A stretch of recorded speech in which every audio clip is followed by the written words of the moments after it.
Yummy.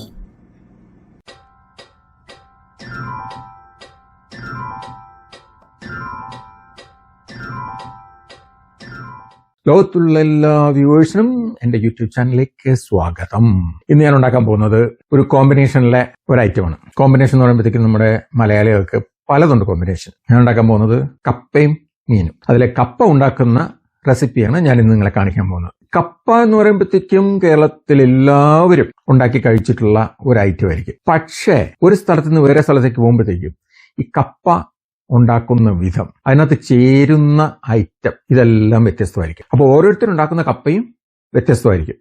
അപ്പോൾ ഇന്ന് ഞാൻ കാണിക്കാൻ പോകുന്നത് ഞാൻ ഉണ്ടാക്കുന്ന കപ്പയുടെ വീഡിയോയാണ്. അപ്പോൾ നമുക്ക് കപ്പ എങ്ങനെ ഉണ്ടാക്കണമെന്ന് നോക്കാം. നമുക്ക് ആദ്യമേ കപ്പ ഉണ്ടാക്കാനുള്ള തേങ്ങാക്കൂട്ട് അരച്ചു വെക്കാം. തേങ്ങാക്കൂട്ട് അരച്ചു വെക്കാനായിട്ട് നമുക്ക് തേങ്ങ വേണം, ചെറിയ ഉള്ളി വേണം, പച്ചമുളക് വേണം, കറിവേപ്പില വേണം, ജീരകം വേണം. ഇത് ഒരു മിക്സിയുടെ പാത്രത്തിലിട്ട് കുറച്ച് വെള്ളം ഒഴിച്ച് നല്ല പേസ്റ്റ് ആയിട്ട് എടുക്കുക. ഇനി കപ്പ റെഡിയാക്കാം. കപ്പ എങ്ങനെയെങ്കിലും തൊലി കളഞ്ഞെടുക്കുക.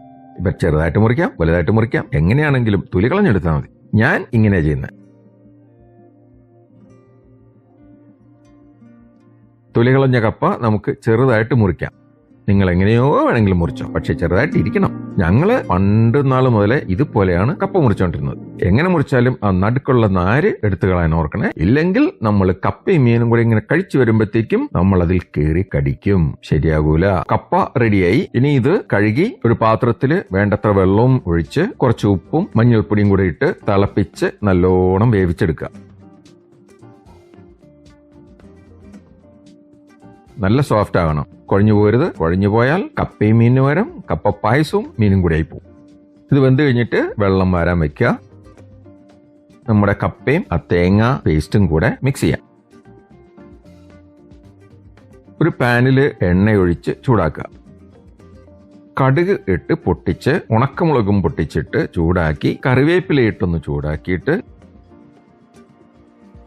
നമ്മുടെ തേങ്ങ പേസ്റ്റ് ഇതിലോട്ട് ഇടാം. നല്ലോണം ഒന്ന് സോട്ടേ ചെയ്യാം. ഉപ്പിടുക. സോട്ട് ചെയ്യുമ്പോഴത്തേക്കും ഈ പേസ്റ്റിൽ വെള്ളം ഉണ്ടെങ്കിൽ അത് വറ്റിക്കാൻ ശ്രദ്ധിക്കണം. വറ്റിച്ചില്ലെങ്കിൽ നേരത്തെ പറഞ്ഞ പോലെ കപ്പ പായസമായി പോകും. പേസ്റ്റ് ശരിയായിട്ടുണ്ട്. ഇതിലേക്ക് നമ്മൾ കുക്ക് ചെയ്ത് വെച്ചിരിക്കുന്ന കപ്പ ഇട്ട് നല്ലോണം ഒന്ന് മിക്സ് ചെയ്യും.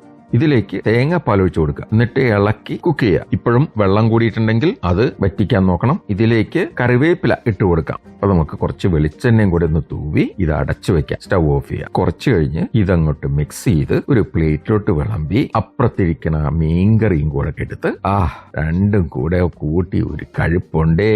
ഈ വീഡിയോ ഇഷ്ടപ്പെട്ടാൽ സബ്സ്ക്രൈബ്, ലൈക്ക് ആൻഡ് ഷെയർ. വീണ്ടും വേറെ വീഡിയോസ് വരുന്നവരെ ഹാപ്പി കുക്കിംഗ്.